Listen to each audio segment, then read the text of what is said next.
In this video, I am going to show you how to embed a Google Map into your website. So I'm going to first go to a blank page and I'm going to type in the place that I want to visit. Mine is Amalfi Coast, if you haven't figured that out yet. It's on the coast of Italy. You probably ought to check it out because it looks like an awesome place. So over here, it typically pulls up Google Maps. If not, you can pull up Google Maps and type it in. So I'm just going to click on the map area there. That'll bring it up. So this is the Amalfi Coast. So it pulled up this, and that's fine. I'm not too particular where it's going to go to. So what you want to do when you pull up your location, you can go ahead and click the share button. And you can share that map with somebody, but you can also embed it into your page.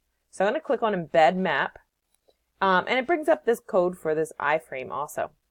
So before I do that, I need to make sure that it's going to fit into my web page. Because we made each side 480 pixels and 480 pixels, I need to make sure this map is going to fit. It looks a little bit bigger right now. So I'm going to go ahead and click on this drop down called medium. I can try small. That's definitely going to fit. I can try large, or I can go to custom size. And I can make it whatever size I want. So I'm going to go with 480, I don't know, maybe by 300. And I can preview it. It gives me an idea what it's going to look like. That looks pretty good to me. I can close that. And again, you're going to agree the terms of service if you embed that. So you can click on this iframe, copy that. You can go back to your code. And I'm going to place it right below my video here. And I'm going to paste it there and save my page and run it. And there's your Google Map.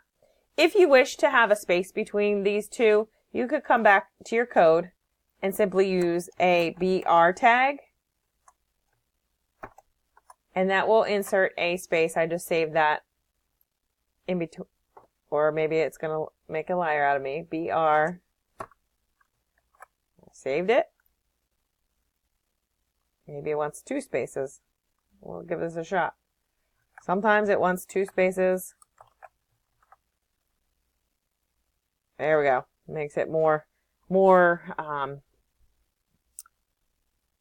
visual, if you will, to be seen. Okay, there you go. That's how you embed a Google Map.